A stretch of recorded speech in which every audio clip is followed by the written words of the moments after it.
So, what's up sa inyo mga ate at kuya? Ako nga pala si Kuya Len at nagbabalik na naman tayo dito sa Grow a Garden. So mga ate at kuya, ngayong video ay tuturo ko sa inyo lahat ng mga bago or lahat ng dapat nyo malaman ngayong Mega Summer Harvest, lalo na kung hindi pa kayo aware or medyo nagugulan pa rin kayo sa update. So akong bahala sa inyo, itatalakay ko sa inyo lahat ng mga bago na nilabas sa update logs. Okay? So bago natin umpisahan itong mga ate at kuya, syempre hindi natin pwede kalimutan tong mga nagpapa-washout.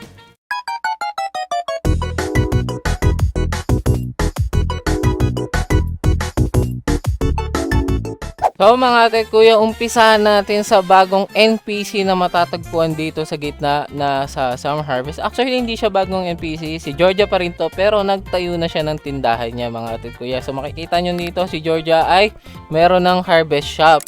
So dito sa harvest shop mga ate at kuya, madami tayong pwedeng mabili from seed packs to seeds, yung mga bagong seeds na natalakay natin. Mutation spray meron din, crate, and yung bagong basic egg na laman yung mga bagong pet. Okay, tapos yung hamster. So nahiwalay yung hamster, hindi ko lang kung bakit, pero nakita nyo naman na dito silang lahat, and lahat po to ay nagko-cost ng summer coins. Okay, Kuya Len, saan po ba nakuha yung summer coins? Yung summer coins is nakukuha sa summer harvest.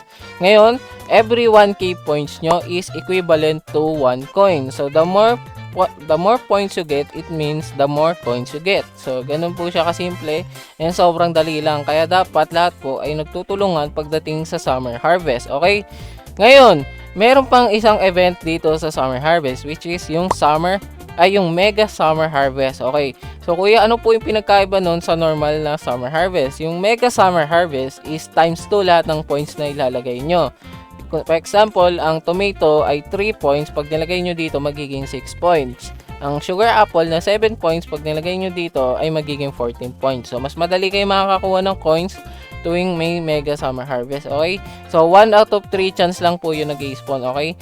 1 out of 3 chance. So medyo mataas yung rate kasi 1 out of 3 lang eh. Kaya baka madalas nyo makita to. Kaya makapag-ipon kagad kayo ng maraming coins. So magandang gawin, pag madami na kayong coins, is bilhin nyo yung pinakamamahal na fruit. I think yung pinakamahal is yung Traveler Fruits, no?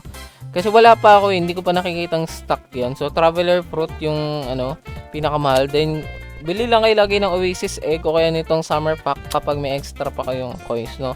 So yung Summer Shop is nagre-restock every 30 minutes, kaya check nyo lagi every 30 minutes. Okay? Kasi baka mamaya may stock ng kailangan nyo, hindi nyo mabutan kasi nga nagre-restock siya every 30 minutes. Baka isipin nyo every hour siya. So ito mga tit ko yung example Mega Summer. Yan o, tignan nyo. Tignan yung points namin 0. Tapos pag sinend ko lahat ng fruits ko, 2k kagad, 2.4 kagad yung namin, yung points namin. So kita nyo naman, sobrang lang. Kaya ang ginagawa ko pag ganito, baka nagtataka kuya, bakit wala ka sa private server mo? Kasama ko po lahat ng alt ko, okay? Ginagrind ko yung mga alt ko ng mga tawag dito. Ginagrind ko po sila ng Oasis Egg kasi gusto ko makuha yung Axolotl, okay? Kasi ang ganda ng Axolotl kung alam niyo yung ability ng Axolotl. Kaya baka hindi nyo ako makita muna sa private server ko, and magpo-focus muna ako sa pagkuha ng pagkuha ng coins para mag-grind ko yung mga alt ko. Kasi sobrang dali lang mga atit ko, lalo na kung ganito may Mega Harvest. Sabi ko sa inyo, talagang papaldo kayo pakasama yung mga alt nyo, okay? So pwede nyo gawin yan if may mga alt kayo, mag-private server na lang kayo, tapos join nyo lahat ng alt nyo. Kahit ikaw lang mag-isa yung bumuhat, ang pinakakailangan mo lang naman na points talaga is 6k para ma-unlock kasama yung tawag dito, yung night egg tsaka bee egg if gusto niyo. Pero kung gusto niyo naman ng mooncut, 11k atang mooncut, no, 11k na prismatic yung kailangan nyo. Total points yun. Kaya yun, kaya mag-isa lang kaya madalas nandito lang ako sa private ng alt ko kasi ginagrind ko po sila ng Oasis Eggs. Okay, so pagpasensya na kung hindi nyo ako nakikita ngayon sa main private server ko. Other than that mga tit kuya, meron pang nag-i-spawn ng mga iba pang merchant. So pinakita ko sa inyo yun sa leaks kahapon. So confirm na pala sila, ibang merchant pala sila bukod dito kay Georgia. So yung isang merchant is tinatawag na no merchant And yung isa naman is Sky Merchant, no? Yung sa No Merchant, nagbebenta siya ng cosmetic crates, no? Yun lang yung pinaka ano sa kanya, wala siyang magandang binebenta. Pero yung Sky Merchant is maganda, okay? Yun yung pinakaabangan nyo. Kasi yung Sky Merchant is nagbebenta po siya ng ano tawag dito? Ng staff. Okay, night staff pati yung night staff pati yung star staff. Yung pang celestial ba yun? Tama. So, yun yung binibenta niya. Kaya, mas maganda po yun. Lahat po yun is nabibili ng shekels. Okay? Kaya, magagamit yung mga extra shekels nyo if needed yung mga stuff na yun. Yun po yung pinakamaganda. And meron din doon yung mutation na spray na cloudy. Sa kanya lang din nabibili yung mutation na yun. So, hindi ko alam kung magkakaroon tayo ng weather na ganun. Wala pa ako na-encounter. Pero, meron po nabibili sa kanyang mutation spray na ganun. So, itong dalawang NPC na to na tinutukoy ko mga titkuya is I think nag-i-spawn sila alternately every 4 hours, okay? So, kunyari 12 AM or 12 PM. 12 PM start, tapos sunod is 4 PM, sunod is 8 PM, then yun, the rest. Add lang kayo ng 4 hours every ganun. So, 12 ko kasi siya naabutan kahapon, ibig sabihin 12 yung start, then 4, then 8, then 12, then 4, then 8, then 12. So, ganun-ganun lang siya paulit-ulit. Alternate ata sila ng Sky Merchant dito. Dito kasi nag-spawn si nag-spawn? Dito kasi nag-spawn si No Merchant. So, ewan ko kung dito rin si Sky. Kasi hindi ko naabutan si Sky. Feeling ko kasi nag-alternate sila ng spawn. Okay? Random sa kanila kung sino yung mag-i-spawn. Sa kanilang dalawa. So, yun. Abangan nyo na lang kung meron man dito kasi hindi ko pa naabutan si Sky Merchant. So, mag-proceed naman tayo mga titkuya sa mga bagong seeds dito sa seed shop, no? So, ang daming nadagdag dito kung nakita nyo man. Meron na pong pitcher plant, okay? Nag-stock siya kanina, hindi ko alam kung nakakuha kayo. Nakakuha ko isa. So, pwede nating check yan kapag siguro next video. Check natin lahat ng bagong plants kung worth it ba sila. Kasi ngayon, may kulang pa rin ata ako. So, ito, pitcher plant. Tapos, meron pa ditong, ano pa ba yung bago? Ayun, Rafflesia. So, pitcher plant tsaka Rafflesia is nadagdag na dito sa seed shop, no? So, kung nagtataka kayo kung nasan yung iba pang seeds na bago is nandito po sila sa crafting, no? Wala na po yung mga lumang seed na lumabas nung Busy Bear quest ba yun? Basta yung lumabas yung tama, si Busy Bear. So, wala na yung honeysuckle, pati yung nectar thorn or anything na yung magaganda yung mga yun. Kung di nyo nabutan, wala na po sila. So, nandito, napalitan na sila nitong mga bagong mga seeds. Okay, kailangan po nila ng seeds. Kailangan nila ng seeds sa seed shop.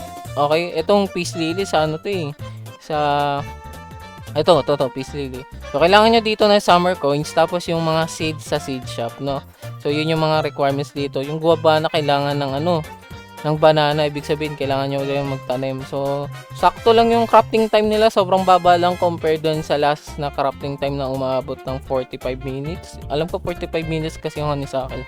So, itong guwabana yung halos para-pares lang pala sila ng crafting time lahat, no? So, wala sa kanilang nakalamang kahit na medyo mahal yung guwabana. So, makita nyo naman, progressive yung progressive yung seeds ngayon kasi nag-umpisa sa peace lily, ngayon aloe vera na require ng peace lily, then sunod is guabana na require ng aloe vera. Okay, so nakita nyo, progressive yung plant ngayon, hindi katulad dati na kung ano yung meron ka or kung ano yung pinaka-requirements sa plant na to, yun lang, no? Other than that, mga titkuya, yung ibang seeds makikita nyo nga sa seed shop dito kay Georgia, yung sa summer seed shop. So, doon nyo makikita yung ibang seeds na hindi nyo makita. Okay? So, next mga titkuya is sa gear shop. Lumabas na po ang magnifying glass, no? So, ini-expect natin itong dumating yung magnifying glass. So, meron siyang 10 uses per magnifying glass na mabibili nyo. Kaya, makakatipid kayo. So, maganda siya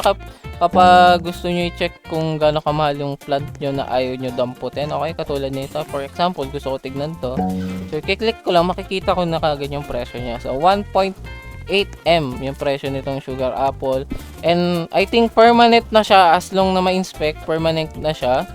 Pwede nyo siyang makita kahit paulit-ulit. Tama, paulit-ulit. Kasi itong Benbo, kagabi pa to na-inspect. So, makikita nyo, kita ko pa rin yung Benbo. Kahit kagabi ko pa siya in-inspect. So, makikita na pala siya permanently ng lahat. Okay? Pati ng ibang players makikita yan. Kaya tayong lahat ng pinakamamahal yung plant, if ever gusto nilang nakawin, talagang mananakaw yan. Kasi makikita madali na ma-inspect kung ano yung pinakamahal sa inyo. Yun lang yung downside kasi pwedeng makita. Natagos pala to sa favorite fruit Okay, kunyari naka-favorite tong, kasi naka-favorite tong Benbo ko. Kita nyo naman, may favorite na heart icon. Pero nai-inspect ko, natagos siya doon, okay? So, pwede nyong i-inspect lahat ng naka-favorite nyo para hindi nyo na i-unfavorite, tas aksidente nyong mapulot. So, magandang feature yon na dinagdag nila Jandel, okay? Sa mga pets naman mga tit ko, hindi ko pa masyadong mapapakita sa inyo kasi kita nyo naman, isa pa lang yung Oasis egg ko and hindi pa siya fully grown kaya wala akong mapapakita sa inyo. Bukod sa nakakuha ko ng Mimic Octopus. So, nakuha ko Mimic Octopus sa alt ko. Sinerte ako doon. Sa mga magko-comment dyan, hindi ko po tinitrade, okay? Ang ganda ng Mimic Octopus kasi pwede niyang i-copy lahat ng other rare. Sabihin natin, kunyari, may nakakuha ko Dragonfly. Pag may Mimic Octopus ako, para na ako nakadalawang Dragonfly. Kapag nakuha ko Raccoon, para na ako nakadalawang Raccoon. So, hindi ko siya iti-trade kasi lahat ng magagandang ability pwede niyang gayahin. Kaya hindi ko pa siya iti-trade. So, another thing na idadagdag ko, kasi nga, nasa pets na rin naman tayo, ang B-Egg po ay nasa pet shop na, okay? Kung di nyo alam, ang B-Egg po ay nasa pet shop na with 6% chance na mag-i-spawn, okay?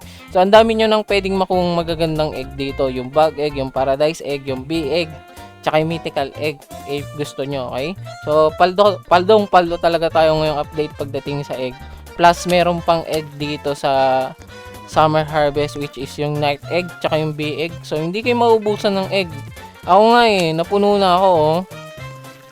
Ang dami ko ng egg na nakalapag and meron pa ako ditong bug egg tsaka night egg na kailangan ilapag tas isa pang paradise. So, kailangan ko na lang taga-slot.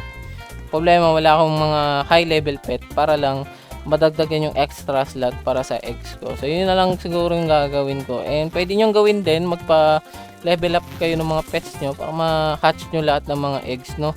So, ano lang, dagdag ko lang mga tit kuya, pagdating pala sa pet, may na-buff na pet na tinatawag na Pakbi. Okay? Kung di nyo alam to, nakakrap lang to, mura lang naman, medyo mahal lang sa honey.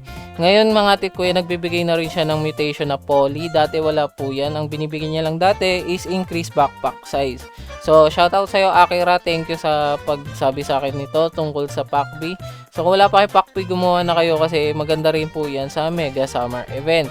So, para naman sa mga bagong mutation mga tit kuya, dalawa lang yung sinabi ni Jandel sa logs na pwede nating makita. Yung the rest is secret mutation. So, hindi ko alam kung paano matitrigger yung mga yun. Pero yung isa is yung Aurora na nakukuha tuwing Aurora Borealis. So, kung nakita nyo yung shirt ko, gumawa na po ako na nakukuha siya sa Aurora Borealis. So, ito yung isa sa mga plant ko na may Aurora kasi nga nagkaroon ng Aurora Borealis noon. Ito sakto mga tit kuya, nag-Aurora Borealis din. So, ito yung Aurora na event, Aurora Borealis. Okay, kita nyo naman.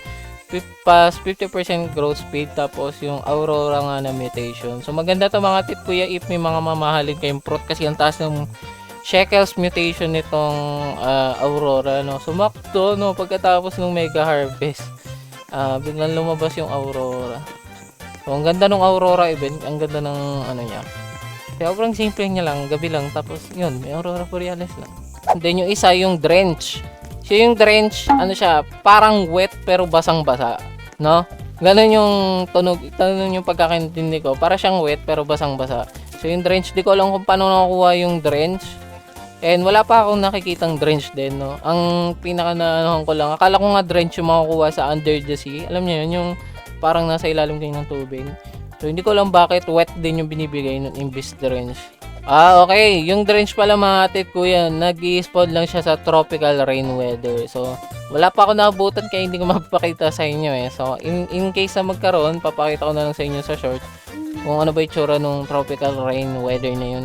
Kasi nagbibigay siya ng drench, okay? Times 5 multiplier yung drench, tapos yung Aurora is times 90. Then yung ibang secret mutation is wala akong idea kasi hindi naman sinabi sa log kasi nga secret mutation daw siya. So comment nyo lang sa baba kung alam nyo kung ano yung mga secret mutation na yun. So, next naman mga tit kuya is sa mga quality of life lang naman, no? Katulad nung sa hotbar nyo mga tit kuya, kung ano po yung huling laman ng hotbar nyo kapag nag-quit kayo and bumalik kayo is masisave na po, okay? So, hindi na kayo mahirapan magpalit-palit tuwing magre-rejoin kayo or lilipat man kayo ng server. Madali na lang siya. Next is yung sa frozen mutation mga tit kuya. Sabi sa logs, binalik na nila sa dati yung frozen mutation. Teka nga lang, may frozen ba to? So, ganun pa. Okay. So, yung frozen mutation, o nga, naayos na siya mga tit kuya. Kumbaga dati kasi, di ba, pag kunyari, ganyan, may frozen, nababangga ka sa mismong frozen, okay? Parang nagko-collide ka. So, para siyang puno na nako-collide ka din. So, tumatako siya sa space. Ngayon, pwede ka nang tumagos sa frozen. So, na lang siya, parang yung fruit na lang ulit, yung pero meron siyang parang, kita nyo, parang paint na parang katulad nung sa Frozen. Medyo malabo siya ngayon, hindi siya katulad ng Frozen dati. Pero kita nyo naman, naka-Frozen yan. Kaya, yun, ang ganda na ng Frozen, hindi na kayong babangga sa Frozen. No? Mas madali na siyang i-move. Kasi minsan, ang hirap i-move ng mga plant na may Frozen kasi nga, kumo-collide siya sa ibang fruit. Kaya, ang hirap niyang ayusin. So, yan, okay na. Thank you, Jandel. So, next naman naayos, no? Naayos mga tig kuya is yung mga fruit na maliliit pero mabibigat. Alam nyo ba yun? Nyo ba yun? Kasi merong lahat po ng candy blossom ngayon na maliliit is wala na ata. Kasi itong isang candy blossom na to, maliit to dati. Pero mahal siya. Ngayon, na-revert siya sa malaki, no? So, feeling ko inayos na nila yun. Kasi meron daw mga fruit na nawawala ng value. Bumababa yung value kapag maliit pero mabigat, no? Ewan ko kung yun yung naging problema sa Ember Lily dati kasi tinanggal ko yung Ember Lily ko kahit may 10 mutation siya, sobrang mura niya. Kaya dinilit ko lahat ng Ember Lily ko. Siguro nagbabag nga yun that time. And ngayon lang naayos. Wala na ako sa Ember Lily. Tinanggal ko na lahat yun. So yun. So, bago natin tapusin tong video mga tek kuya, gusto ko lang sabihin sa inyo, may bago tayong pag-giveaway, okay? Yung bago nating pag-giveaway is donation ni Igris, okay? And yung ang gusto niya pag-giveaway is itong tawag dito. Itong candy blossom na to na worth 2 trillion. Check ko lang kung ito ba yung 2 trillion. Ay hindi to. Meron kasi isa pang candy blossom na hindi pa na-claim ni Sen. So Sen, kapag hindi mo pa rin na-claim, i-re-roll ko na yun, okay? Kasi nakatambak lang siya sa inventory ko. So ito ata itong isa, ito. Check natin. So, ito, 2.1 trillion worth na candy blossom. So, thank you sa iyo, Igris. Shoutout sa iyo. Thank you sa pag-sponsor ulit ng ating giveaway. So, comment nyo lang sa baba, okay? #Gris. #Gris. Gento po. Teka lang. Ano ko lang yung masyadong nakakasilaw kasi yung fruit na yun eh. So, gento. #Gris. Okay? #Gris. Kasi last time, #Ig. Ngayon naman, #Gris. So, yan lang para makaka-join kayo sa giveaway nating 2 trillion na candy blossom. Comment nyo lang #Grace. Then, makaka-join na kayo kasama ng user nyo. Okay? Comment nyo, username nyo, i-comment nyo. Okay? Thank you. So, mga tit kuya, hanggang dito na lang po tayo. No? Mga tit kuya, sana na-explain ko naman halos lahat ng mga bago dito. If may kulang man ako, please comment nyo na lang sa baba. And kung may mga mali man ako nasabi, please comment nyo na lang din sa baba para makorek po. Okay? Kasi maganda po na nakakuha tayo ng tamang information. And binasa ko lang naman yung mga nasa logs kasi baka mayroong mga iba pang binago na hindi po na-mention sa logs or nakalimutan ko. So, dagdag nyo na lang sa comments para makita rin po ng iba. O mga tet kuya, next episode, lahat ng seeds na bago itatanim natin, okay? Kasi meron na ako lahat ng seeds from, ang tawag dito, from lily to yung pinakamahal, yung traveler's fruit, meron na rin ako. So, lahat yan titignan natin bukas or next episode. Lahat yan tatry natin kung magaganda ba talaga sila. So, I hope na excited kayo para dun sa episode na yon. So, mga atit kuya, hanggang dito na lang po ako ulit. No? Magkikita ulit tayo next episode. I hope huwag nyo kalimutan mag-like and subscribe and hit nyo na rin yung notification bell para updated kayo sa mga next episode natin. Okay mga tit kuya, yun lang and ingat kayo palagi sa mga may pasak na bukas. Good luck sa pag-grind lalo na nung Oasis Egg tsaka nung sa Sky Merchant. I hope na maka-grind pa rin kayo nitong event kasi may mga pasok na kayo. So yun lang naman, ingat kayo palagi and God bless sa inyo. Bye bye!